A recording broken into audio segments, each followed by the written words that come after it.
Hello everyone, कैसे हो आप सब लोग। जैसे कि आपको पता है, आज 2 फरवरी से एचएसएससी सीईटी एडवर्टीजमेंट नंबर 2/2026 के लिए एग्ज़ाम फॉर्म भरे जाने स्टार्ट हो चुकी है। आज इस वीडियो में हम देखेंगे आपको ये एग्ज़ाम फॉर्म किस तरीके से भरनी है, पोस्ट प्रेफरेंस आपको कैसे डालनी है, क्या क्या आपका डॉक्यूमेंट लगेंगे और जितनी भी आपकी इन जनरल बातें सारी इस वीडियो के अंदर हम क्लियर करते हुए चलेंगे। मैं आपको लाइव फॉर्म भर के दिखाऊंगा कि भाई आपको फॉर्म किस तरीके से भरना है। वीडियो में हम आगे बढ़े उससे पहले बता दूं, अगर आप हरियाणा के किसी भी इंजीनियरिंग एग्जाम की प्रिपरेशन करते हैं तो आप हमारा YouTube channel Haryana engineering exams या एचडी इंजीनियरिंग मंत्रा को सब्सक्राइब कर सकते हैं। जो स्टूडेंट चैनल के ऊपर पहली बार आए हैं वे मेरा इंट्रोडक्शन भी देख सकते हैं। BTech MTech in civil engineering, SSC JE 2022 जो रिटर्न एग्जाम होता था, और 2023 जो ऑब्जेक्टिव पेपर होता था, दोनों मैंने बढ़िया रैंक के साथ क्लियर किए हुए हैं। हरियाणा जेई में पीडब्ल्यूडी के अंदर मेरा सिलेक्शन हो रखा था। एचपीएससी के इंटरव्यू मल्टीपल टाइम दिए हुए हैं, गेट बढ़िया रैंक के साथ कई बार क्लियर किया हुआ। प्राइवेट और गवर्नमेंट सेक्टर के अंदर वर्किंग एक्सपीरियंस है। और आज के दिन हरियाणा इंजीनियरिंग एग्जाम की प्रिपरेशन के अंदर हम नंबर 1 है।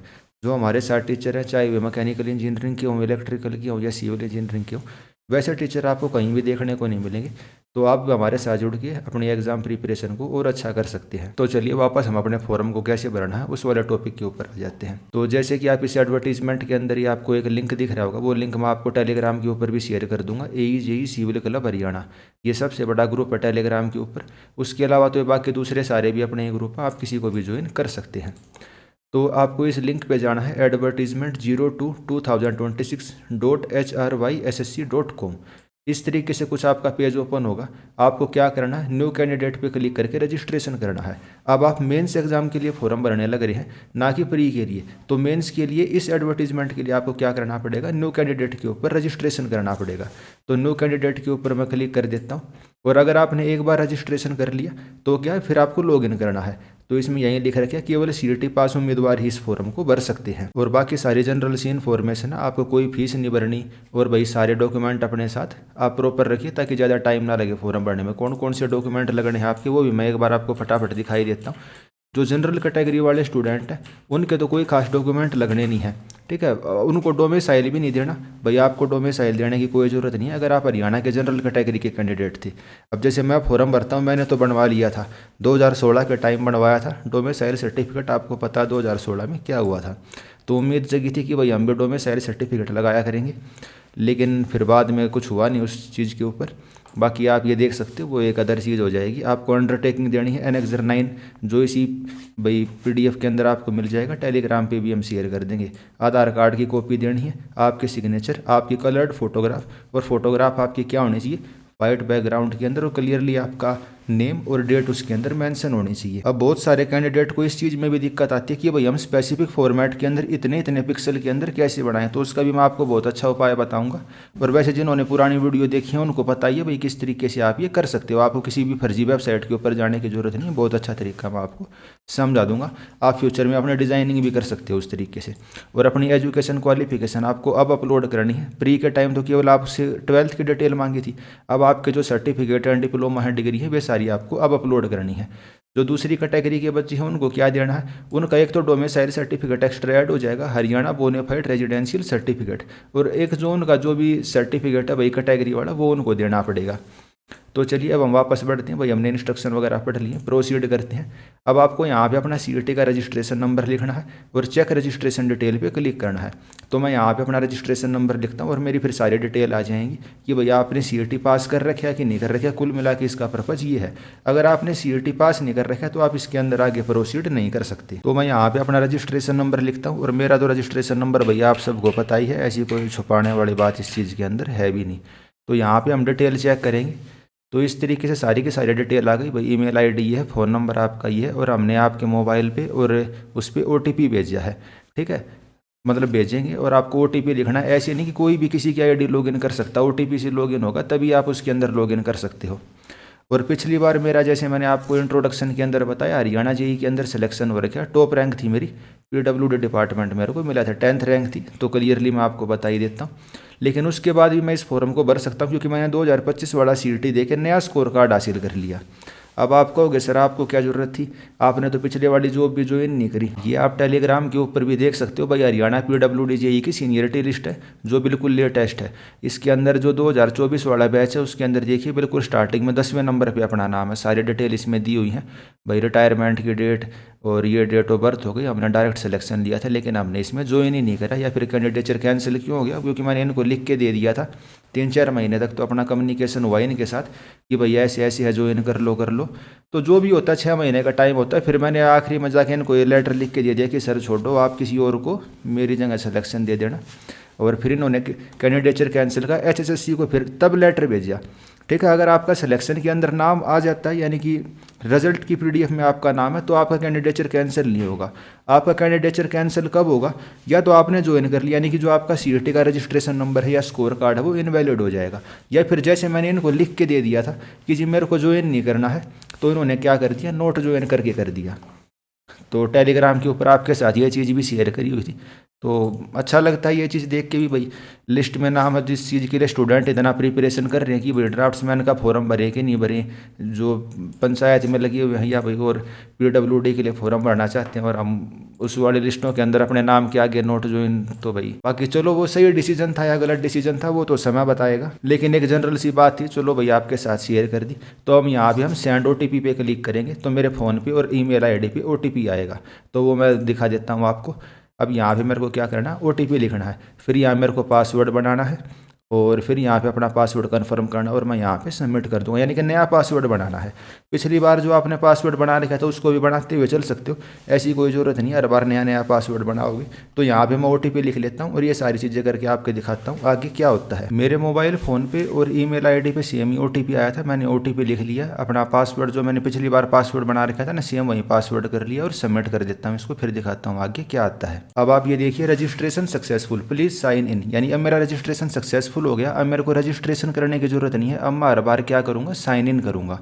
तो यहाँ पे मैं क्या कर लेता हूँ, साइन इन कर लेता हूँ और मेरी पूरी डिटेल खुल जाएगी और फिर मैं इसके लिए फॉर्म भर सकता हूँ। आप ये देख सकते हैं भाई मेरा डैशबोर्ड खुल गया, ये रजिस्ट्रेशन नंबर है। अब इसमें छुपाने की कोई चीज़ है नहीं, पिछली बार भी वही पब्लिक में लीक हो ही गया था, तो इसको छुपाना क्या, इसको ऐसे ही पड़ा रहने देते हैं।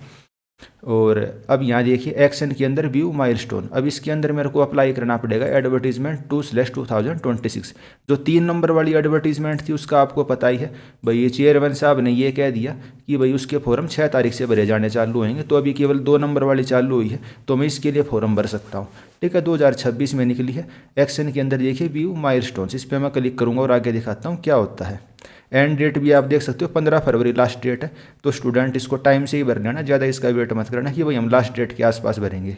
अब आप इसके अंदर देखिए जैसे पिछली बार हुआ था उसी तरीके से आ गया। पहले मेरे को पर्सनल डिटेल देनी है, फिर कैटेगरी की डिटेल भरनी है, एड्रेस की detail, qualification, post applied, post की qualification, preference, photo and sign and declaration.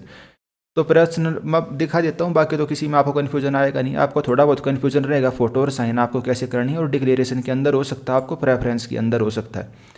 ठीक है, और पोस्ट अप्लाइड कैसे करनी है वो मैं एक एक चीज़ करके आपको दिखा देता हूँ। तो प्रोसीड टू फिल फॉर्म पे हम क्लिक करेंगे। अब इसके अंदर हमें एक एक करके सारी डिटेल अपनी फिल करनी पड़ेगी। और जो भी फाइल हम इसके अंदर अपलोड करें वो देखिए इन्होंने क्या लिखा है, 20 KB से लेकर 512 KB तक की आपकी फाइल होनी चाहिए, और इससे रेंज की बाहर अगर आपकी फाइल होंगे तो उसको हम क्या करेंगे, एक्सेप्ट नहीं करेंगे। तो PDF का जो साइज़ होता है कम ज़्यादा करना होता है वो भी मैं आपको बता दूंगा। बाकी फ़ोटो के मामले में तो आप बिल्कुल टेंशन फ्री रहो। तो पर्सनल डिटेल देंगे, कैटेगरी की, एड्रेस की, क्वालिफिकेशन, और ये सभी हम डिटेल इसमें देते हुए चलेंगे। तो बाकी तो जो मैंने CET प्रीलिम्स का फॉर्म भरा था उसी के आधार पर इसके अंदर डिटेल हमारी आने लग रही है। भाई फुल नेम क्या, Harsh Daiya, father name, mother name, date of birth, phone number, email ID, और मैरिटियल स्टेटस, भाई आप शादीशुदा हो या नहीं हो। तो उसके अंदर भाई अभी इसके अंदर सेलेक्ट करना है क्या आएगा। तो अभी जब मैं फॉर्म भरने लग रहा हूँ तब तक तो हम अनमैरिड हैं, बाकी थोड़े बहुत दिन में हम मैरिड होने वाले हैं। Do you have a brother sister who is your twin and who has also applied for the group C examination. क्या आपका कोई जुड़वा भाई बहन भी है जो CET ग्रुप C के लिए अप्लाई करेगा। तो भाई अपने भाई बहन तो हैं जो CET के लिए अप्लाई करेंगे, लेकिन जुड़वा नहीं है, तो हम इसमें नो करेंगे और इसको सबमिट कर देंगे। डिटेल अपने देखते हुए चलना, ये प्रीलिम्स की जो डिटेल है ना वो इसके अंदर चेंज नहीं हो सकती। खैर कुछ नहीं, कोई वो चेंज करने की ज़रूरत भी नहीं है, आपने सही भरी होगी, फिर हम इसमें सबमिट कर देते हैं। फिर आपको कैटेगरी की डिटेल देनी है, क्या भाई हरियाणा क्या बोनीफाइड रेजिडेंस हो, भाई हरियाणा का मूल निवास है आपके पास, मेरे पास है। फिर परिवार पहचान पत्र मांगेगा और डोमिसाइल सर्टिफिकेट मांगेगा। तो मैं तो जनरल कैटेगरी का स्टूडेंट हूँ, अगर मैं चाहूँ तो इसको नो करके भी सबमिट कर सकता हूँ, मेरे को इसका कुछ भी फ़ायदा नहीं मिलना। लेकिन अगर आप रिजर्वेशन का फ़ायदा लेना चाहते हो तो यहाँ आपको यस कंपलसरी करना पड़ेगा। लेकिन जैसे आपको बताया मैंने, भाई हमने तो अपना डोमिसाइल सर्टिफिकेट 2016 में बनवा लिया था इस उम्मीद में कि भाई आगे से हम भी भरा करेंगे, लेकिन अभी तक उस चीज़ की ज़रूरत पड़ी ही नहीं है। लेकिन फिर भी बन रखा है तो भाई करके कर ही देते हैं। यहाँ मैं फैमिली आईडी डालूंगा, अपने डोमिसाइल सर्टिफिकेट की डिटेल कर देता हूँ, एक बार परिवार पहचान पत्र की आईडी डाल के देख लेता हूँ कि आप तो उसमें आगे और डिटेल मांगता है कि नहीं मांगता। तो भाई परिवार पहचान पत्र का तो केवल आपको इसके अंदर नंबर ही डालना, कोई डिटेल वगैरह इससे उसकी डिटेल नहीं डालता। लेकिन जो डोमिसाइल सर्टिफिकेट है ना, उसकी आपको यहाँ पे डिटेल ऐड करनी पड़ेगी। भाई इशूइंग अथॉरिटी कौन सी है, चलो मैं अपना सर्टिफिकेट एक बार आपको दिखाई देता हूँ, आपको सारी चीज़ उससे क्लियर हो जाएंगी। इसके अंदर आपसे 3 चीज़ें मांगी गई हैं। भाई इशूइंग अथॉरिटी कौन है, सर्टिफिकेट का नंबर क्या है, किस तारीख को इशू हुआ था, और डॉक्यूमेंट आपको यहाँ पे अपलोड करना है और इस डिक्लेरेशन पे क्लिक करके सेव कर लेना है। अब मैं बता देता हूँ इशूइंग अथॉरिटी कौन होगी। जैसे ये मेरा आप डोमिसाइल सर्टिफिकेट देख सकते हो, इसके अंदर किसने साइन कर रखे हैं, तहसीलदार खरखोदा। तो भाई मैं इशूइंग अथॉरिटी में क्या लिखूंगा, नायब तहसीलदार खरखोदा लिखूंगा। सर्टिफिकेट का नंबर क्या, जो नीचे यहाँ पे 3 चीज़ें लिखी हुई है ना भाई, नंबर क्या है, डेट क्या है, प्लेस क्या है। तो नंबर ये मेरा सर्टिफिकेट का नंबर हो गया, ये इस तारीख को बनवाया था मैंने और खरखोदे में बनवाया था, ठीक है। तो इस तरीके से कुछ आपका सर्टिफिकेट होगा, 19-20 में फ़र्क होगा। जो इसमें CIDR ID है या ई दिशा की ID है, वे चीज़ें आपको लिखने की ज़रूरत नहीं है। आपको जो नीचे लिखा हुआ भाई तहसीलदार खरखोदा या जो भी आपने जहाँ से बनवाया वो चीज़ें आप इसमें लिख देना। अब मैं इसमें चीज़ें लिख के आगे क्या कर देता हूँ, सेव चेंज कर देता हूँ। मैं जनरल से फॉर्म भर रहा हूँ तो मेरे को तो कोई फ़ायदा होना नहीं, लेकिन बनवा रखा है तो भर देते हैं। तो भाई जब मैंने डोमिसाइल सर्टिफिकेट अपना अपलोड कर दिया, कुछ इस तरीके से डिटेल इसके अंदर आ जाती है भाई, सारी की सारी हमारी अपलोड होगी। PPV का नंबर लिख देता हूँ, फिर आगे दिखाता हूँ कास्ट कैटेगरी वगैरह आपको कैसे करनी है। अब कास्ट कैटेगरी के अंदर आपको सेलेक्ट करना भाई, आप जनरल से हो, SC से हो, DSC से हो, BCA से हो या EWS से हो। अब देखो, अगर आप दूसरे स्टेट से भर रहे होगे तब तो आपको कोई ऑप्शन ये मिलना ही नहीं है, आपको केवल जनरल का ही ऑप्शन मिलेगा। लेकिन अब जैसे मैं हरियाणा से भरने लग रहा हूँ और मैंने प्रीलिम्स का एग्जाम दिया जनरल कैटेगरी से, तो कई बच्चों का ये डाउट है कि सर प्री के टाइम मेरा सर्टिफिकेट नहीं बना था, तो क्या मैं अपना सर्टिफिकेट चेंज करवा सकता हूँ। तो मैं DSC सेलेक्ट करके आपको दिखाता हूँ। तो इसमें देखो मैंने DSC सेलेक्ट करा तो ऑप्शन आ गया ना। अब मैं यहाँ पे अपनी डिटेल ऐड करूँगा, इशूइंग अथॉरिटी कौन सी है, सर्टिफिकेट नंबर क्या, किस तारीख को इशू हुआ है, रिलेवेंट डॉक्यूमेंट। तो इसको मैं जनरल ही कर देता हूँ वापस से। तो जनरल वाले को कुछ नहीं देना। क्या आप एक्स सर्विसमैन हो, जी नहीं हम एक्स सर्विसमैन नहीं है। अगर हाँ होते तो फिर आपको इसकी डिटेल देनी पड़ती। एक्स सर्विसमैन की आप कौन से वाली कैटेगरी से बिलोंग करते हो, वही प्रायोरिटी 1 2 3 4 जो भी है, और मान लो प्रायोरिटी 1 सेलेक्ट कर दी, फिर उसको आपको डॉक्यूमेंट देने पड़ते। अब नो है तो हमें कुछ नहीं देना। क्या आप फ्रीडम फाइटर के चिल्ड्रंस या ग्रैंड चिल्ड्रन हो, तो जी नहीं हम वो भी नहीं है। PWD कैंडिडेट हैं तो वे अपने डिटेल देंगे भाई, जो फिजिकली हैंडीकैप होते हैं। अगर हाँ तो भाई उनको देनी पड़ेगी कौन सी कैटेगरी है, OH है, VH है, भाई विजुअल वाले हैं, ऑर्थो वाले हैं, ठीक है, या कौन से वाले हैं। अगर नहीं है तो नो करके हमें कोई डिटेल देने की इसके अंदर ज़रूरत है नहीं। और वो भी मैंने आपको बता दिया, प्री में आपकी कोई कैटेगरी थी, आप मेंस के अंदर अपनी कैटेगरी को चेंज कर सकते हैं। क्या आपको स्क्राइब की ज़रूरत है, तो जो भाई PWD वाले कैंडिडेट होते हैं जो लिख नहीं सकते, तो उनको एक प्रोवाइड किया जाता है। अगर यस तो उसकी आपको डिटेल देनी पड़ेगी भाई, CMO सिविल सर्जन वगैरह से आपको एक सर्टिफिकेट देना पड़ेगा जो कि एनेक्सर 7 के अंदर दिया हुआ है। नहीं है तो हम नो करेंगे। अब बात आ जाती है एक्सपीरियंस की। अब एक्सपीरियंस के ऊपर भी बच्चों को डाउट है। अब एक्सपीरियंस आपको कौन सा चलेगा, अगर आपने हरियाणा सरकार के किसी भी डिपार्टमेंट, बोर्ड, कॉरपोरेशन के अंदर काम कर रखा है तो आपका सर्टिफिकेट चल जाएगा, ठीक है। और जो इस सर्टिफिकेट है, मतलब ये एडवर्टीजमेंट है, उसके अंदर फॉर्मेट भी दिया हुआ है भाई आपका एक्सपीरियंस का कौन सा सर्टिफिकेट चलेगा। ये देखिए, एक्सपीरियंस का certificate annexure 2 for age relaxation in case of Haryana government employ. और इसी तरीके से experience certificate for essential qualification, कई पोस्टों में ये मांग रखा है भाई 2 साल का एक्सपीरियंस होना चाहिए, 4 साल का होना चाहिए। उसके अंदर आपको एनेक्सर 3 के अंदर देना पड़ेगा भाई कौन सी ऑर्गेनाइजेशन या कौन सी कंपनी में आपने काम करा, कितने से कितने टाइम तक करा, और भैया साइन वाइन करवा के। और आपको क्या क्या प्रूफ देना पड़ेगा, अपनी बैंक स्टेटमेंट देनी पड़ेगी, पासबुक देनी पड़ेगी, EPF ESI की कंट्रीब्यूशन, यानी सारी चीज़ें आपको प्रोवाइड करनी पड़ेंगी। आप फर्जी सर्टिफिकेट ना लगवाओ तो बहुत बढ़िया है, ठीक है। जिसके पास सर्टिफिकेट है वहीं इसके अंदर लगाना, तो बढ़िया सलाह मेरी यहीं रहेगी। तो मैं इसके अंदर कोई भी एक्सपीरियंस नहीं लगाने लग रहा, क्योंकि मेरे को ऐड नहीं करना। बाकी जिसको करना है वो देख सकते हो भाई किस प्रकार का एक्सपीरियंस है, डेजिग्नेशन आपकी क्या थी, डिपार्टमेंट, बोर्ड, इशूइंग अथॉरिटी, सब भर के सेव करेंगे। अगर 2-3 जगह का एक्सपीरियंस है तो ऐसे ही ऐड डिटेल करके आपका होता जाएगा। मैं इसको क्या कर देता हूँ, सबमिट कर देता हूँ। नेक्स्ट स्टेप दिखाता हूँ फिर क्या आता है। फिर अपने को एड्रेस बताना, भाई आपका कोरस्पोंडेंस एड्रेस क्या है, आपका परमानेंट एड्रेस क्या है। अगर सेम है तो आप यहाँ पे यस कर देंगे। मैं एड्रेस भर के आपको दिखाता हूँ फिर नेक्स्ट स्टेप में क्या आता है। तो बेसिक सी चीज़ है भाई, जो आपका एड्रेस हो आप भर देना। एड्रेस डिटेल को सबमिट करने के बाद फिर आपको अपनी एजुकेशन क्वालिफिकेशन सबमिट करनी है। ठीक है, तो एजुकेशन क्वालिफिकेशन जो भी है भाई, आपने बीटेक कर रखी है, डिप्लोमा डिग्री कर रखी है, तो वो आप इसके अंदर ऐड कर सकते हो। और एजुकेशन क्वालिफिकेशन क्या क्या रिक्वायर है वो आप नोटिफिकेशन के अंदर देख सकते हैं। भाई ड्राफ्ट्समैन के अंदर जैसे भाई जो भी दे रखे है, आपके पास डिप्लोमा होना चाहिए, सर्टिफिकेट होना चाहिए सिविल इंजीनियरिंग से। भाई इलेक्ट्रिकल वाले अपना करेंगे, जो फिटर वगैरह वाले हैं या मैकेनिकल वाले हैं, भाई मैकेनिकल इंजीनियरिंग से कर रखा है या मैकेनिक डीजल से या मैकेनिक मोटर व्हीकल ट्रेड से कर रखा है, जो भी है वो आप अपना इसके अंदर सबमिट करेंगे। ठीक है, तो क्वालिफिकेशन के अंदर हम यहाँ क्या करेंगे, ऐड डिटेल करेंगे। Candidate are required to add all their education qualification like 10th 12th diploma certificate degree and name of qualification has to be unique. तो आपको सारी डिटेल इसके अंदर ऐड करनी है। ऐसे नहीं है कि भाई आपको सर मैंने तो 10th की डिटेल या 12th की डिटेल पहले प्रीलिम्स में सबमिट कर दी थी तो अब मैं नहीं करूँगा। तो मेंस एग्जामिनेशन है आपको इसके अंदर करनी पड़ेगी। अब नेम ऑफ क्वालिफिकेशन आपकी क्या है, तो या तो आप इसके अंदर 10th लिख दो या भाई इसके अंदर आप मैट्रिकुलेशन लिख दो। तो मैंने 10th लिख दिया। कौन कौन से सब्जेक्ट थे, तो नॉर्मल जो अपने 10th में सब्जेक्ट होते हैं कौन से होते हैं, हिंदी होती है, इंग्लिश होती है और मैथ होता है, सोशल साइंस होती है, साइंस होती है और फिजिकल एजुकेशन होती है। यानी वैसे तो 5 ही सब्जेक्ट आप लिखना, 6 लिखना चाहो 6 भी लिख सकते हो। कौन से बोर्ड से करा, बाकी इसके अंदर ड्रॉप डाउन का ऑप्शन नहीं है, तो भाई board of school education of Haryana. ठीक है, जो हरियाणा बोर्ड वाले ये कर देंगे, सीबीएसई वाले सीबीएसई लिख देंगे। कौन से साल आपने पूरी करी, तो जिस भी साल आपने पूरी करी ठीक है वो लिख देना। आपका जो रोल नंबर था वो लिखोगे, सर्टिफिकेट नंबर लिखोगे, किस तारीख को इशू हुआ वो लिखोगे, और मैक्सिमम मार्क्स या सीजीपीए कितनी। सीजीपीए वाले कैसे करेंगे भाई, किसी के 10 सीजीपीए थी और आ गई उसकी 9, वे ऐसे कर देंगे। किसी के नंबर हैं वे कैसे क्या करेंगे, भाई नंबर मेरे 100 थे और मेरे आ गए कितने, मेरे आ गए 99 आ गए। ठीक है, तो ये दिखाने के लिए इतने नंबर अपने नहीं थे भाई, पहले ही बता देते हैं। तो फिर आपको डॉक्यूमेंट अपलोड करना भाई 10th का 12th का, और फिर जो भी आपने सर्टिफिकेट कर रखा है, डिप्लोमा कर रखा है तो आप डिप्लोमा करेंगे, आईटीआई वाले आईटीआई करेंगे, बीटेक वाले बीटेक, एमटेक वाले एमटेक, सारे सर्टिफिकेट आपके यहाँ पे अपलोड होने चाहिए। डिक्लेरेशन पे क्लिक करेंगे और सबमिट कर देंगे। अब मैं एक एक करके कर लेता हूँ, भैया आपका टाइम वेस्ट होगा। वीडियो अगर चालू रहती रहेगी तो मैं सारे सर्टिफिकेट ऐड करके दिखा देता हूँ कैसे दिखेगा। बाकी जब मैं फॉर्म भरने लग रहा था ना, तो इसके अंदर जो PDF है मैक्सिमम साइज 500 KB तक ही हो सकती है। तो इसके अंदर मेरे को क्या करना पड़ेगा, PDF का साइज़ रिड्यूस करना पड़ेगा। उसके लिए फिर जैसे आई लव PDF वाली वेबसाइट है उससे आप कर सकते हो। तो 10th 12th की मैंने कर ली भाई, 159 KB हो गई, 10th वाले 260 KB की हो गई। अभी मैं ग्रेड सर्टिफिकेट कर लेता हूँ बीटेक का, इसको मैं ऐसे डाउनलोड करके रख लेंगे। चलो मैं भर लेता हूँ, फिर आप आखिरी में दिखाता हूँ कैसे क्या आता है। ठीक है, यहाँ से मैं डॉक्यूमेंट यहाँ पे अपलोड करता हूँ। 10th की मार्कशीट कंप्रेस करके 260 KB इसका साइज़ हो गया। इसको हम यहाँ पे सबमिट कर देंगे।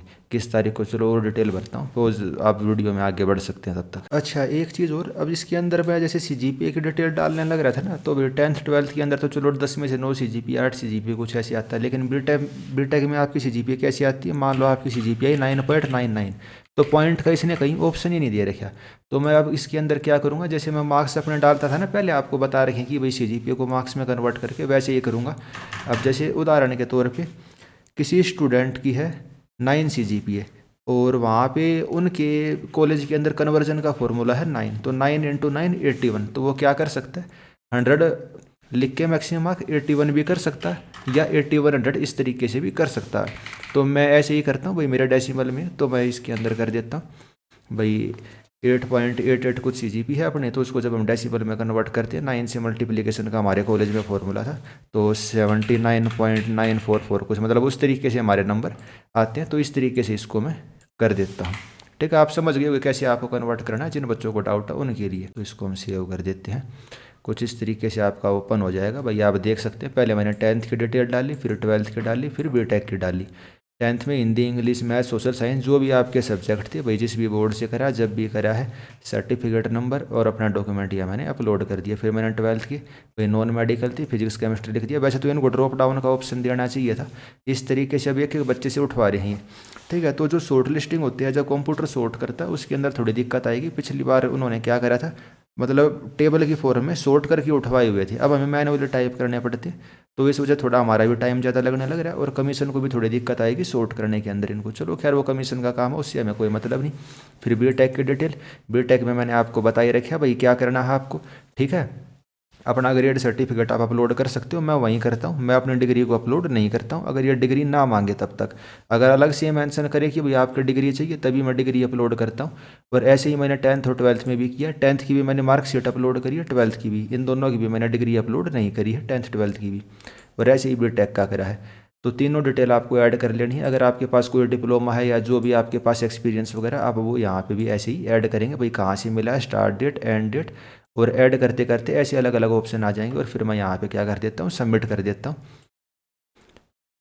और बाकी एजुकेशन क्वालिफिकेशन आपको वैसे पता तो है ही। अब आपको होगा कि सर आपने इंट्रोडक्शन दिया तब तो कहा आपने बीटेक एमटेक भी करी हुई है, लेकिन आपने इसके अंदर ऐड क्यों नहीं करी? तो भाई उतनी डिटेल दो जितना मेरे को फॉर्म भरना है, ठीक है। मेरे को आपको फॉर्म भर के दिखाना, या कह सकते हो मैं फॉर्म भरने लग रहा हूँ बीटेक बेस पे, मैं इस फॉर्म को भरने लग रहा हूँ, तो मैं एमटेक की डिटेल देने की मेरे को ऐसी कोई ज़रूरत है नहीं। फिर आ जाता है आप किस किस पोस्ट के लिए अप्लाई करना चाहते हो। क्वालिफिकेशन लिखी हुई है और भाई सारी पोस्ट लिखी हुई हैं। जैसे कि आपको पता भाई कैटेगरी नंबर 1 इसके अंदर फॉरेस्टर की है, अलग अलग ग्रुप बने हुए हैं। और एक चीज़ और, पोस्ट वाइज ही होगा। वैसे मैं फॉरेस्टर के अंदर अप्लाई कर सकता हूँ। इसकी क्वालिफिकेशन क्या भाई, आपने 10th प्लस 12th वो साइंस ग्रुप से कर रखी हो, आर्ट कॉमर्स से कर रखी हो, और आपने जनरल साइंस कोई भी सब्जेक्ट लेके आपने लिया हो, तो इसके लिए मैं अप्लाई कर सकता हूँ। जिसके लिए भी अप्लाई करना है आप उनको सेलेक्ट करते हुए जाना। यहाँ आपकी पोस्ट प्रेफरेंस नहीं है, यहाँ बस आपको सेलेक्ट करना है। तो फॉरेस्टर के लिए मैं अप्लाई नहीं करना चाहता, करने को मैं कर सकता हूँ, लेकिन जैसे मैंने आपको वीडियो के स्टार्टिंग में ये दिखाया था, ठीक है, या इंट्रोडक्शन में ये दिखाया था, Haryana CET topper, Haryana JEE topper, तो हमें क्या ज़रूरत है? ये तो आपके मतलब एक दिखाने के लिए, या भाई बस एक फॉर्म भर रहा हूँ मैं बीटेक बेस पे, जो जो जॉब है जो मेरे को बढ़िया लगेगा आपको भर के दिखा दूंगा, ठीक है।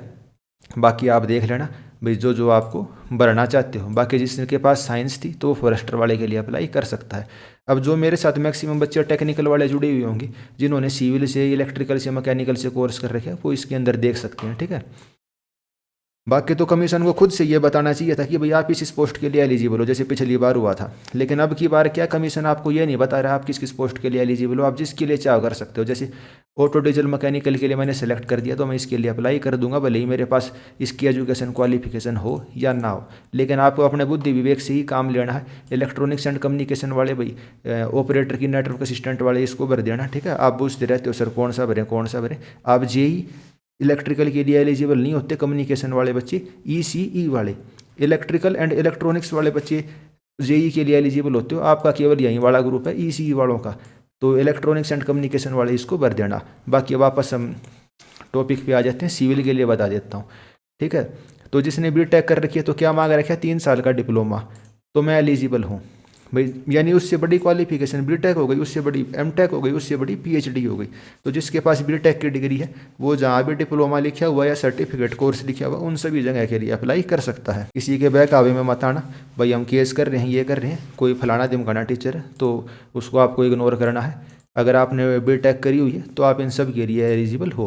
ग्रुप नंबर 2 की आप सभी पोस्ट के लिए एलिजिबल हो जो बीटेक वाले बच्चे हैं, जिसमें एक्सपीरियंस मांग रखा है केवल उसको छोड़ गया, ठीक है। तो कैटेगरी नंबर 5 और पोस्ट वाइज ही होगा, ये आपको पता ही है। और पिछली बार भी हमने बहुत कोशिश करी थी ग्रुप वाइज करवाने के लिए, और अब की बार भी कोशिश तो कर ही रहे हैं, और कोशिश हमारी अभी ख़त्म भी नहीं हुई है। पिछले वाले के ऊपर भी केस चलने लग रहे हैं कि भाई किसी तरीके से ग्रुप वाइज हो जाए। जो सिलेक्टेड स्टूडेंट है उनको थोड़ा सा वैसे लगेगा कि भाई गलत है, लेकिन कोशिश हमारी यही है पोस्ट वाइज वो ग्रुप वाइज ही हो जाए। लेकिन अभी जो कमीशन ने एडवर्टीजमेंट निकाली है, जो चीज़ें होने लग रही हैं, पोस्ट वाइज ही होता हुआ दिख रहा है अब की बार भी। तो आप सभी भी अपने लेवल पे कोशिश कर सकते हो कि भाई किसी तरीके से ग्रुप वाइज हो जाए। फिर आ जाता है कैटेगरी नंबर 4, मैट्रिक कर रखी हो या डिप्लोमा इन सिविल ड्राफ्ट्समैन, इसको सेलेक्ट कर लेना। असिस्टेंट ड्राफ्ट्समैन को कर लेना, ठीक है।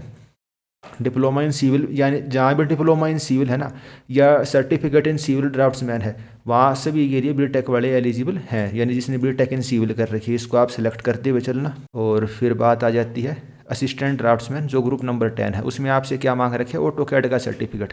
और इसके अंदर क्लियरली लिख रखी है जो भाई कैटेगरी नंबर 47 है और 49 है, इसके अंदर तो आपका जो नॉर्मल सर्टिफिकेट है वो भी चल जाएगा। लेकिन जो 48 नंबर कैटेगरी है ना, उसके अंदर आपको क्या चाहिए, स्पेशल ऑटोडेस्क का ही चाहिए। अगर आपके सर्टिफिकेट के अंदर ये लिखा हुआ ऑटोडेस्क ऑथराइज सेंटर का आपके पास सर्टिफिकेट है तो ही वो चलेगा। आप केवल 47 और 49 वाले के लिए ही अप्लाई करना, 48 वाले के लिए आप अप्लाई मत करना। तो इतनी समझदारी आपको दिखानी है, आप भाई पढ़े लिखे बच्चे हो। बाकी तो जिसके लिए भी अप्लाई कराना चाहते हो आप एक्स्ट्रा भी सिलेक्ट कर सकते हो। जैसे मैं चाहूँ तो इसको भी सिलेक्ट करके आगे अप्लाई कर सकता हूँ, लेकिन अपने को ऐसा क्यों करना है, तो ऐसे आपको सेलेक्ट कर लेना है। तो जो जो हम कर सकते थे भी हमने कर लिए। और हम क्या करेंगे आगे इसको सबमिट कर देंगे। सबमिट के बाद पोस्ट क्वालिफिकेशन हिंदी इंग्लिश के लिए यहाँ से मैं सेलेक्ट कर लेता हूँ। 10th की मार्कशीट भाई जो 10th क्लास में वो थी। फिर ड्राफ्ट्समैन सिविल के लिए यहाँ से हम क्या करेंगे, मैट्रिकुलेशन के लिए 10th कर लेंगे और क्या बोलते हैं इसके लिए बीटेक कर लेंगे सेलेक्ट। ऐसे ही चलते हुए चलेंगे, ठीक है। फिर कैटेगरी नंबर 3 ड्राफ्ट्समैन, इसके लिए मैट्रिक के लिए 10th की डिटेल और इसके लिए बीटेक की डिटेल। फिर कैटेगरी नंबर 4 ड्राफ्ट्समैन के लिए 10th के लिए इसकी डिटेल और बीटेक के लिए डिप्लोमा इन ड्राफ्ट्समैन के लिए इसकी डिटेल हो जाएगी। कैटेगरी नंबर 5 के लिए फिर ऐसे ही मैट्रिक के लिए 10th की डिटेल और डिप्लोमा इन सिविल ड्राफ्ट्समैन के लिए बीटेक की डिटेल हो जाएगी हमारे पास। फिर आ गया जूनियर ड्राफ्ट्समैन, इसके अंदर ये मांगने लग रहा है भाई आपके पास आर्किटेक्चर की क्वालिफिकेशन है या सिविल की, तो जो हमारे पास तो सिविल की है, तो सिविल के लिए हमारे पास जो बीटेक की थी वो हमने यहाँ पे डिटेल लगा दी। एक्सपीरियंस हमारे पास है नहीं क्योंकि इसके अंदर साथ में एक्सपीरियंस मांग रखा था, तो क्योंकि इसने लिखा हुआ था कैटेगरी नंबर 12 में हम एक्सपीरियंस वाले को तवज्जो देंगे, तो इस वाले को भी आप रहने दे सकते हो। जहाँ भी एक्सपीरियंस वगैरह लिखा हुआ है ना तो उस वाले को आप छोड़ सकते हो।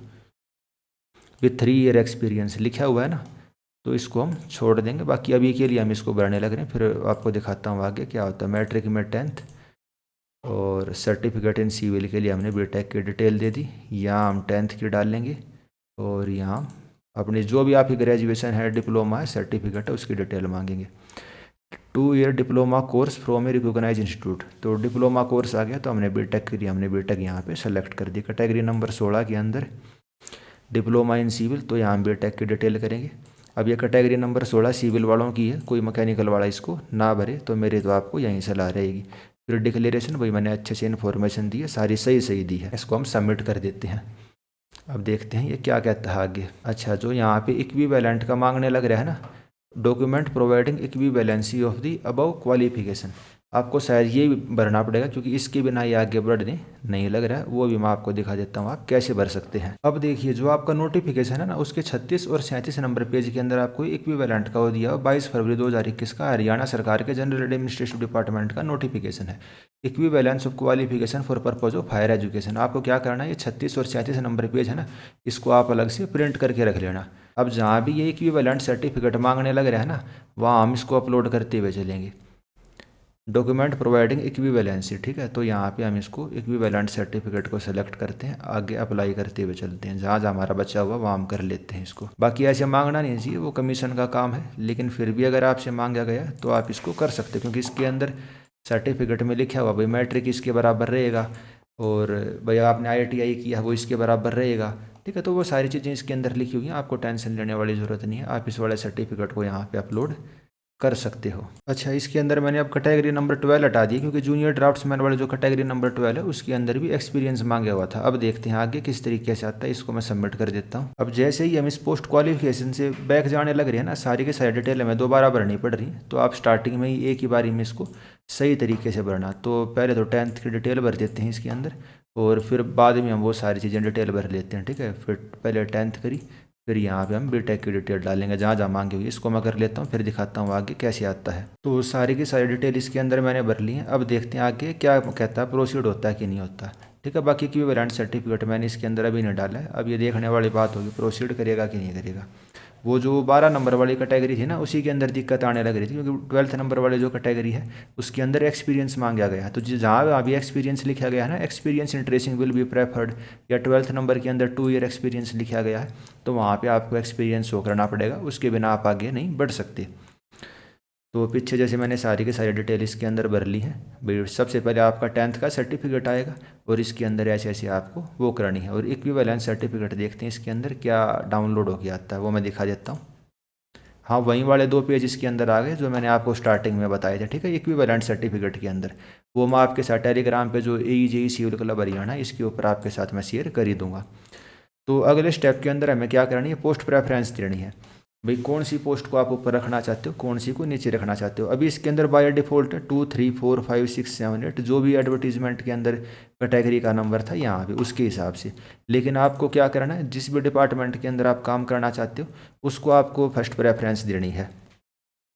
ड्राफ्ट्समैन का क्या काम होता है भाई, ड्राइंग वगैरह चेक करनी, एस्टीमेट चेक करने, ठीक है। जैसे मान लीजिए JEE ने एस्टीमेट बना दिए तो चेक कौन करेगा, ड्राफ्ट्समैन चेक करेगा। अब एक्शन तो बैठ के चेक करेंगे नहीं, ना एससी चेक करेगा। तो ड्राफ्ट्समैन का ये बड़ा काम होता है। तो जो प्लानिंग डिपार्टमेंट होता है उसके अंदर ड्यूटी लगती है नॉर्मली ड्राफ्ट्समैन की। ऑफिस जो भी होती है साइट पे इतना नहीं जाना रहता। जॉब बढ़िया है, लेवल 6 की है, जेई के बराबर ही सैलरी आपको मिलेगी। लेकिन वही बात है भाई, जो फाइनेंशियल पावर जेई के पास होती है या और बेनिफिट जो आप समझ सकते हो, जो हम वीडियो में नहीं बता सकते, वो ड्राफ्ट्समैन के पास कम होते हैं, जेई के पास ज़्यादा होते हैं। लेकिन पोस्ट सारी की सारी है बढ़िया है और सारी की सारी लेवल 6 की हैं। तो ऐसी कोई बात नहीं है इस ट्रेसर को छोड़ दिया जाए। तो ट्रेसर में एक्सपीरियंस मांग ही रखे, उसके लिए आप अप्लाई कर ही नहीं सकते। तो आप किसके लिए अप्लाई कर सकते हो? तो आपको कोशिश तो यही करनी है भाई, जो ड्राफ्ट्समैन सिविल वाली हैं आप उसके लिए अप्लाई कर देना, क्योंकि सुनने में बढ़िया लगेगा। एक तो असिस्टेंट ड्राफ्ट्समैन हो, एक ड्राफ्ट्समैन हो, तो एक तो आपको ड्राफ्ट्समैन वाले को ऊपर रखनी है प्रायोरिटी। और फिर किसको रखनी है? जो भाई ऐसे डिपार्टमेंट हो गए, पीडब्ल्यूडी वाला हो गया, ठीक है, हरियाणा से शहरी विकास प्राधिकरण वाला हो गया, कंट्री टाउन प्लानिंग वाला हो गया। अच्छा, ये भी लेवल 3 की, इसको आप नीचे रख सकते हो कंट्री टाउन प्लानिंग वाले को। इस कंट्री टाउन प्लानिंग लेवल 6 इस वाले को आप ऊपर रख देना। बाकी तो शॉर्ट लिस्टिंग इसकी पोस्ट वाइज ही होगी। कट ऑफ पिछली बार जितनी पीडब्ल्यूडी की जेई की गई थी ना, लगभग उतनी सी कट ऑफ जाएगी। उससे 2-3 नंबर आप कम मान के चलो, उससे ज़्यादा मतलब उससे कम कट ऑफ होने की अब ज़्यादा उम्मीद नहीं है, क्योंकि पोस्ट वाइज ही HSSC करने लग रही है। तो पोस्ट प्रेफरेंस मैं अपने हिसाब से भर लेता हूँ, फिर आप उसको देख सकते हो, आप उसको भी फॉलो कर सकते हो। और किसी टीचर की या आपका कोई दोस्त वगैरह डिपार्टमेंट में काम करता है, या आपकी जो बुद्धि और विवेक है उस हिसाब से भी आप इसको फॉलो कर सकते हो। ऐसे कोई ज़रूरी नहीं है कि आपको दूसरे की ही पोस्ट प्रेफरेंस फॉलो करनी है। होगा कैसे वो मैं आपको बता देता हूँ। ये अप डाउन का बटन है ना, इससे आप इसको अप डाउन लेके जा सकते हो। जैसे इसको मैं अप लेके जाऊँगा तो 3 नंबर वाला सबसे ऊपर आ गया। जैसे 5 नंबर वाली कैटेगरी है, इसको अप वाले पे क्लिक करके ऐसे ऐसे मैं ऊपर लेके जा सकता हूँ। या यहाँ से सीधा सेलेक्ट करके इसको मैं क्या करूँगा, मूव टू टॉप, या इसकी प्रायोरिटी मैं सेट कर सकता हूँ 2 नंबर की प्रायोरिटी। तो जो कैटेगरी नंबर 9 है वो हमारी दूसरे नंबर पे आ जाएगी। ऐसे आप पोस्ट प्रेफरेंस अपनी भर सकते हो। बाकी एक बार मैं भर लेता हूँ, फिर आपको दिखा देता हूँ मैंने क्या भरा है। एक जनरल आपके एग्जाम्पल के लिए दिखाने लग रहा हूँ, ऐसी कोई ज़रूरत नहीं है आपको वहीं फॉलो करने की ज़रूरत है, लेकिन आप चाहो तो उसको फॉलो कर सकते हो। अब इसके अंदर 13 नंबर कैटेगरी ट्रेसर की है, इसको सिलेक्ट करके हम क्या करेंगे, मूव टू बॉटम कर देंगे। ठीक है, क्योंकि 3 नंबर लेवल वाले से बढ़िया तो भाई लेवल 6 वाली है। केवल एक थी वो हमने सबसे नीचे कर दी। अब बाकियों को देख लेते हैं हमें क्या करना है, मैं भर के दिखा देता हूँ, फिर आप उसको बस देख लेना आखिरी में। तो इसके अंदर आप पोस्ट प्रेफरेंस देख सकते हो भाई, मैंने कौन कौन सी पोस्ट प्रेफरेंस भरी है। भाई सबसे पहले पीडब्ल्यूडी वाला रखा है 10 नंबर वाला जो डिपार्टमेंट था पीडब्ल्यूडी B&R। फिर भाई 15-14 कौन सा वाला था, अर्बन लोकल बॉडी और कंट्री टाउन प्लानिंग वाला था। उसके बाद 4, 6, 7, 8, 4 नंबर पे क्या था, चीफ इंजीनियर पंचायती राज। 6 पे ये HSBP वाले हो गए और 8 पे फिर ये इरीगेशन वाला हो गया। तो एक ये अंदाजे के लिए है, मैं ये नहीं कहने लग रहा भाई सभी को ये वाला ही भरना है। सभी अपने बुद्धि और विवेक के हिसाब से इसको अपने हिसाब से भरना। ये जस्ट एक रेफरेंस के लिए जो मेरे को ठीक लगा वो मैंने आपको यहाँ पे बता दिया। आप इसको पोज करके देख सकते हैं भाई किस किस तरीके से मैंने यहाँ पे भरा है। 10, 15, 14, 4, 6, 7, 8, 11, 17, 2, 9, 3, 5, 16 और 13। तो इस तरीके से आप भी भर सकते हो। तो आगे हम इसको सबमिट कर देंगे। जो भी आपकी पोस्ट प्रेफरेंस थी वो जो भी आपको ऑर्डर में लगानी है, कम ज़्यादा करनी है, कैसे करनी है, वो मैंने आपको बताई थी कैसे कैसे आप इसको कर सकते हो। अब अगला स्टेप हमारा क्या आएगा, फ़ोटो एंड साइन का आएगा और फिर हमें डिक्लेरेशन देनी पड़ेगी। जो आपकी फ़ोटो की विड्थ है 235 पिक्सल से लेकर 200 पिक्सल होनी चाहिए और सिग्नेचर आपका 65 से लेकर 200 पिक्सल होना चाहिए। साइज इसका 20 से लेकर 500 KB। अब मेरे पास कंप्यूटर में पहले से कोई फाइल होगी, मैं देख लेता हूँ, और नहीं होगी तो मैं आपको बता देता हूँ कैसे क्या आप इसके अंदर कर सकते हो। जैसे कि ये देखिए आप, फ़ोटो है ये 30 KB इसके अंदर साइज़ है। अब देखता हूँ ये इसके अंदर अपलोड होती है। देखो अपलोड हो गई, क्योंकि साइज़ इसका सही था। अभी हाल फिलहाल मैंने HPSC के कोई फॉर्म भरे थे, शायद उसके अंदर मैंने सेट करी थी फ़ोटो। अब मैं साइन वाला देख लेता हूँ, ये ब्लैक साइन वाला है। इसको चलो, ये तो 8 KB का है, ये तो नहीं हो पाएगा। कोई और देखता हूँ, क्योंकि इसके में इसने लिखा हुआ है मिनिमम आपका कितना होना चाहिए, 20 KB से आपका ज़्यादा होना चाहिए। और मेरे पास जो फ़ोटो वगैरह पड़ी हैं वो 8 KB हैं। तो चलो वो तो साइज़ वाइज तो हम उसका बढ़ा लें, कोई इतनी बड़ी चीज़ नहीं है। और फॉर्मेट कौन सा होना चाहिए, JPG फॉर्मेट होना चाहिए, JPEG होना चाहिए, PNG फॉर्मेट होना चाहिए, और साइज ऐसे ऐसे होना चाहिए। और इसको आप कैसे करोगे, मैंने आपको कहा था भाई आपको डिज़ाइनर बना देंगे, तो कैनवा से आप कर सकते हो। जो मैं डिज़ाइन वगैरह बनाता हूँ ये मैं कैनवा से ही बनाता हूँ। आपको कस्टम साइज़ के ऊपर जाना है, फ़ोन से करेंगे तो भी यहीं स्टेप रहेगा और कंप्यूटर से करेंगे तो भी यहीं स्टेप रहेगा। आपको साइज़ क्या सेलेक्ट करना है, HSSC ने आपको क्या साइज़ दिया है। जैसे सिग्नेचर का देख लेते हैं, कम से कम 65 बाई 200 होना चाहिए। ठीक है, तो हम क्या सेलेक्ट कर लेंगे, हम इन्हीं का हुआ साइज़ कर लेते हैं 65/200। हम पिक्सल में भी कर सकते हैं, इंच में भी, में भी, सेंटीमीटर में भी। हम पिक्सल में कर लेंगे क्रिएट न्यू डिज़ाइन। हमने अपना नया डिज़ाइन यहाँ पे क्रिएट कर लिया है। अच्छा, ये थोड़ी सी गड़बड़ हो गई, 65 हाइट थी, 200 इसकी विड्थ थी। तो हम क्या करेंगे, विड्थ हमारी 200 थी और हाइट हमारी कितनी थी, 65 थी। पिक्सल में क्रिएट न्यू डिज़ाइन, क्योंकि इसके अंदर तो ये लंबाई में आ गया ना, हमें चाहिए ऐसे चौड़ाई के अंदर चाहिए, हमारा ये चौड़ाई के अंदर आ गया। तो चलो डिज़ाइन वगैरह हो गए सारे के सारे, आपको इसको वो नहीं करना है। अब हम क्या करेंगे, जो भी आपके कंप्यूटर में फ़ोटो वगैरह होगी ना, साइन वगैरह पड़ा होगा, तो यहाँ से अपलोड करके आप नॉर्मली उसको वो कर सकते हैं। जैसे ये हमारे दूसरे डिज़ाइन वगैरह पड़े हैं इसके अंदर जो हम करते हैं, आपने थंबनेल वगैरह देखे होंगे वीडियो वगैरह के, तो खैर वो एक अलग चीज़ होगी। तो हम जैसे मैं साइन बनाने लग रहा हूँ, तो मैं साइन अपना डाउनलोड कर लूँगा और यहाँ पे इसके अंदर पेस्ट कर दूँगा, और जिस भी साइज़ में हमें करना होगा वो कर लेंगे। दिखा देता हूँ कैसे होगा। इस वाले पेज के ऊपर मैं अपने साइन लेके आ गया और इसको ऐसे कंप्यूटर में थोड़ा करके इसका साइज़ में बढ़ा देता हूँ, ताकि हमारा ये पूरे के ऊपर आ जाए। ये हमारा साइन हो गया। अब हम क्या करेंगे, शेयर वाले ऑप्शन के ऊपर जाएंगे, डाउनलोड करेंगे। हमें क्या करना है, PNG, JPG, PDF, PDF print या जो भी करना, ये फ्री वाला वर्जन है। तो हम क्या कर लेंगे, PNG वाला कर लेंगे। PNG HSC अलाउड करने लग रही है भैया, PNG कर सकते हो। तो इसको मैं क्या करूँगा, डाउनलोड करूँगा। ये हमारी PNG यहाँ पर डाउनलोड होने लग रही है और ये हो जाएगी। अब साइज़ कितना है इसका, 12 KB। अब इसका साइज़ हमारा कम रह गया, और इनको कितना साइज़ चाहिए, इनको कम से कम 20 KB का साइज़ चाहिए। तो वापस हम अपने डिज़ाइन के ऊपर आएंगे। तो हम क्या करेंगे, थोड़ा सा और बड़ा डिज़ाइन लेना पड़ेगा, 400x150 ले लेते हैं पिक्सल। ठीक है, अब तो ये जाना है, क्योंकि हमने पिक्सल और ज़्यादा बढ़ा लिए। यहाँ हमने साइन लिए इसके ऊपर, इसको यहाँ पे सेट किया, इसको थोड़ा बड़ा कर लेते हैं, और ये हमारा यहाँ पे हो गया। तो डिज़ाइन तो बनाना आप समझ ही गए होगे भाई, कैसे क्या डिज़ाइन बनता है। कैनवा के बस मैंने आपको शॉर्ट के अंदर एक्सपर्ट बना दिए, आए थे आप फॉर्म भरने के लिए, आपको डिज़ाइन बनाना भी मैंने यहाँ पे सिखा दिया। ये 35 KB की हो गई। अब इसको अपलोड करके देखते हैं ये अपलोड होती है कि नहीं, या साइज़ की कुछ दिक्कत बताता है ये। देखो ये अपलोड हो गई ना, हमारी फ़ोटो हमने पहले कर ही ली थी, साइज़ उसका सही था। अब इसको हम सबमिट कर देते हैं, फ़ोटो हो गई। अब हमारी डिक्लेरेशन सबमिट करनी पड़ेगी। इस तरीके से आपको सबमिट करना पड़ेगा। ये आपके सारे के सारे इसके अंदर डिटेल आ जाएंगी, आप इनको वेरीफाई कर सकते हो। यहाँ आपकी फ़ोटो, साइन वगैरह जो आपने अपलोड करी होंगी भी आ जाएंगी। वैसे तो इन्होंने फ़ोटो के ऊपर क्या लिखा हुआ था, फ़ोटो आपके क्या होने चाहिए, उसके नीचे साइन होने चाहिए और नेम लिखा होना चाहिए। तो भाई फ़ोटो मैंने नॉर्मल वाली ही अपलोड करी है, तो मैं फ़ोटो को भी एडिट कर लूँगा। और एडिट कैसी होगी, वो कैनवा के ऊपर ही एडिट होगी, वो मैं आपको दिखा देता हूँ। कैनवा पे आप फ़ोटो को कैसे कर सकते हो, इसमें लिखा है ना, latest scan colour photograph, white background, date mention होनी चाहिए और कैंडिडेट का नेम भी मेंशन होना चाहिए। तो जैसे कैनवा के ऊपर मैंने फ़ोटो का डिज़ाइन पहले बनाया था, जैसे ये वाला डिज़ाइन है मेरा फ़ोटो का। इसमें हम क्या करेंगे, एलिमेंट में जाएंगे या टेस्ट के ऊपर जाएंगे, एडिंग करेंगे, नाम लिखेंगे हम और एंटर करके डेट लिख देंगे। जैसे आज क्या है हमारी, 2 फरवरी 2026, दोनों हमने सेलेक्ट कर लिए। नीचे जाएंगे, ठीक है, इसको फ़ोटो के नीचे कर लेंगे। और बैकग्राउंड वगैरह चेंज करना चाहते हो आप, टेक्स्ट का कलर चेंज करना चाहते हो, वो सब भी आप यहाँ से कर सकते हो। यानी कि कुल मिला के डिज़ाइनिंग के लिए ऐप है कैनवा। फ़ॉन्ट का आप साइज़ कम करना चाहते हो, ऐसे फ़ॉन्ट का साइज़ भी आपका कम हो जाएगा। फ़ोटो को फिर मैं थोड़ा सा ऊपर ले जाता हूँ और नीचे फिर हम वो कर लेते हैं, इसको वाइट बैकग्राउंड करके लगा देते हैं। एलिमेंट में जाएंगे, रेक्टेंगल को सेलेक्ट करेंगे, रेक्टेंगल का कलर हम वाइट करेंगे, इसको हम नीचे लगा देते हैं ताकि ये जो हमने नाम वाम लिखा है ये क्लियरली आ जाए। आ गया ना सही, नाम आ गया, डेट वगैरह आ गई। इसका थोड़ा साइज़ कम कर लेते हैं। तो भाई डिज़ाइन के तो मेरे हिसाब से अब आप एक्सपर्ट बन गई होगी कैनवा के ऊपर। अगर आपको थंबनेल डिज़ाइन करना है या और कुछ भी करना है तो आप इजीली कर सकते हो।